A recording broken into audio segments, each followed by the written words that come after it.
chắc chắn là dương sẽ bị xong rùm chẳng dương ai chụp bằng bàn này không là việc hay bài chương tốt cái dương ai bị chụp bằng bàn này chẳng dương tất cả là đồ thì nó chắc ní lên ní trên đó không phải tôi hay hay là vay dương tôi đề cao thả lời tiền một tên mẹ vay cả là đồng tì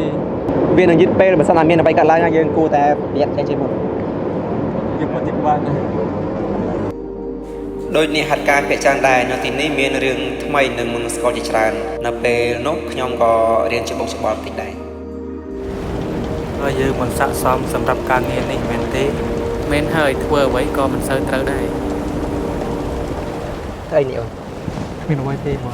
mà bài chật leng càng nghe này bạn bằng vì trường một nhom để dọn về một năm trong phơi mình bàn on ở tí này đây vậy ta tạm bong pรับthì riêng bong thì nhóm chung thế của sáu nhưng ban cho room ở ra càng nghe nó trong phone stani very recently sang trong pi nấu trong khai thú năm pi pon đập năm pi nhóm chia bộc lực khmer mà nè trong chấm nấu bộc lực khmer đầm bong kế để ban cho room càng nghe chạy là têផលិតនៅក្នុងស្ថានីយ៍អគ្គិសនីនេះនៅពេលនោះខ្ញុំគឺជាបុគ្គលិកថ្មីដែលតែងតែធ្វើខុសត្រូវបានស្ដីបន្ទោស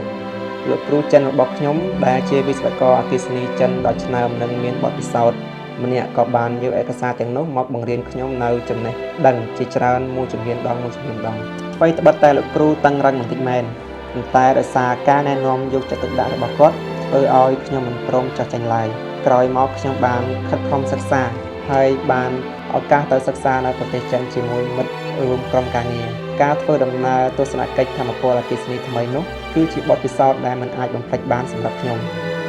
ក៏បានឈ្នះពានរង្វាន់លេខ2ក្នុងការប្រកួតប្រជែងជំនាញរបស់ក្រុមហ៊ុនអគ្គិសនីដែលវិនិយោគដោយចិននៅក្នុងប្រទេសកម្ពុជាខ្ញុំសូមអរគុណយ៉ាងខ្លាំងចំពោះលោកគ្រូរបស់ខ្ញុំបងកំណត់ស្មានថាបងខ្លាចជាគ្រូរបស់គេបែបនេះទេបងយកច្បាស់ពីអារម្មណ៍នេះដល់ពេលដែលឃើញរូបហើយនឹងទិដ្ឋាន័យច្រើនបែបនេះវាដូចជាការមើលឃើញអតីតកាលរបស់ខ្ញុំចឹងប៉ុន្តែខ្ញុំជឿថាការបង្រៀនបច្ចេកទេសពីមួយចំនួនទៅមួយចំនួនថ្ងៃនេះខ្ញុំហើយស្អែកនឹងខ្លាចជាអ្នកអញ្ចឹងសូមកុំអត់ចិត្តទេបាទបងខ្ញុំក៏ចង់ខ្លាចជាវិស្វករអគ្គិសនីដ៏ល្អម្នាក់ផងដែរយើងនៅមិនបងហើយយើងនឹងរៀនអំពីបងអូខេបាទទូការសាងសង់ស្ថានីយ៍អគ្គិសនីបានអនុវត្តយ៉ាងពេញលេញនៅបច្ចេកវិទ្យាស្តង់ដារឧបករណ៍និងការគ្រប់គ្រងរបស់ចិន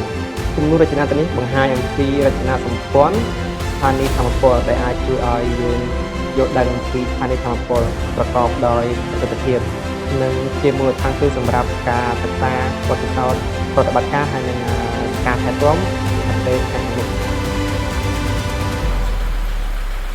ថ្ងៃនេះគឺជាថ្ងៃធ្វើតេស្តអនុវត្តនៅបន្ទប់ពិសោធន៍ពួកគេបានបញ្ចប់ការវិតម្លៃដោយជោគជ័យហើយខ្ញុំពិតជាសប្បាយរីករាយខ្លាំងណាស់ខ្ញុំពិតជាស្រឡាញ់ការងាររបស់ខ្ញុំខ្លាំងណាស់នៅទីនេះជំនាញបច្ចេកទេសការងាររបស់ខ្ញុំមិនត្រឹមតែរៀនបានចប់សពគ្រប់នោះទេថែមទាំងបង្កើនមិត្តភាពយ៉ាងជ្រាលជ្រៅជាមួយមិត្តរួមក្រុមការងាររបស់ខ្ញុំដែលជាជនជាតិចិននិងបានរកឃើញជីវិតស្នេហាដ៏រីករាយផងដែរ